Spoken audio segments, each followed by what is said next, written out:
Hi, this is Juan from Boynton Pro Audio in the Music Square, and today we're taking a look at the very cool new Quilter Overdrive 200. Now the Overdrive 200 offers us everything that we know and love about Quilter amps with the addition of a foot switchable second channel, which is great because normally with the Quilter block style amps, we kind of had a set it and forget it sort of option. There were a lot of different modes to choose from, but we couldn't toggle back and forth between them. They've addressed that with the Overdrive 200, and now we have 2 channels and 4 selectable foot switchable modes to play through. So channel 1 is its dedicated clean channel, and again, it's just everything that we love about Quilter amps. We can dial in a really shimmering, pretty clean sound, as well as more of a fat, rounder sort of tone if you're playing jazz stuff. And at the same time, it has its own independent gain control, so you can turn the gain up and get it to grind up a little bit, kind of more of like an edge of breakup sort of tone.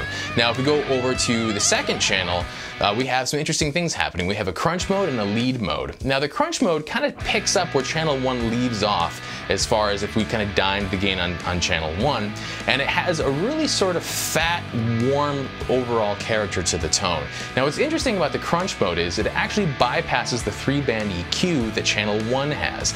And even though that might seem like it's sort of a weird thing, actually the preset EQ curve makes the single notes fit exactly where they're going to want to in a live setting or in a mix.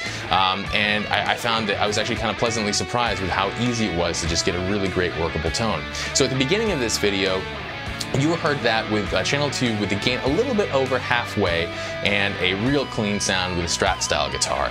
Now, the other thing we have on channel 2 is a lead mode. Now, when we engage the lead mode, it still shares the same gain control as the crunch mode, but it actually reincorporates the 3-band EQ that channel 1 has. And they voice the 2 channels well enough that you can still dial in a great clean tone and then kick over to the lead mode and have a really great dirty tone as well, which oftentimes is not the case with an amplifier that shares an EQ, but they did this really, really well. Now, also, which is pretty cool, is you can engage the crunch mode and the lead mode together to get the most gain out of the amp. And again, because that crunch mode is engaged, it's going to bypass that 3-band EQ. And again, it just makes the lead line sound really fat and really just kind of punchy, and you don't end up actually feeling like you missed that 3-band EQ, which is great. So this amp is capable of a ton of sounds, and I try to touch on a few of those at the beginning of this video so we could showcase really what this thing can do.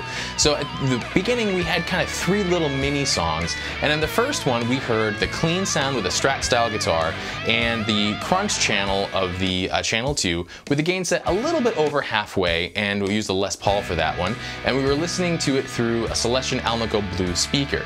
Now, for the second one, the kind of more straight up rock sound, for the dirty sound, we could listen to the lead mode for the main rhythm guitars, and I dialed in probably a little more top end than I normally would, but I kind of wanted to show that this thing is capable of great Marshall Plexi and almost Vox AC30 sort of tones too.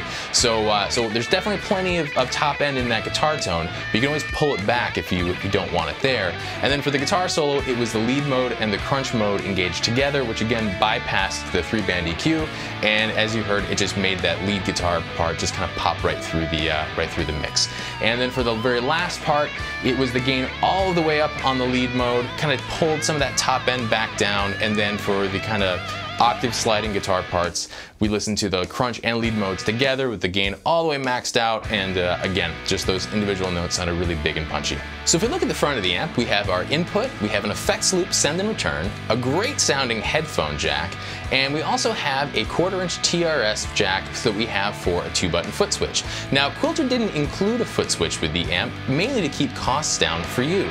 They realized that just about any 2-button foot switch would work as long as it had a TRS cable. So if you would like a foot switch, definitely let us know when you order, and we would be more than happy to hook you up with a great deal on a kind of a generic 2-button foot switch. And what the Quilter have done that is actually pretty cool is they've included a little sticker so that way you can label your foot switch of which one's your crunch and which one's your lead mode. Flipping the amp over, we've got our speaker outs, and we also have an emulated speaker out. So if you want to just run this without having a cabinet connected at all, you can just run this straight to front of house. At the same time, if you want to have a cabinet on stage to monitor yourself and then just send your main guitar sound via the XLR out to the front of house, you can do that as well. So all in all, we all think this amp is just a home run here at Boynton. It's compact, it's super powerful, we've got 200 watts of power. If we want to drive multiple 412 cabinets, we can. At the same time, you can get great bedroom bedroom volume tones out of it. You can go direct right into your recording interface or straight to front of house, and it fits in a gig bag. And you know, if you don't want to throw it in your gig bag, Quilter has even included a little carrying case for it, which is awesome. So if you have any questions about the Quilter Overdrive 200 or any of the other Quilter line, we carry all of their amps. Feel free to reach out to us via email. You can always call us at the number you see on your screen right here. And be sure to like the video, subscribe to the channel if you haven't already, and stay tuned because we have a bunch of really cool videos coming for you next. Okay, take care.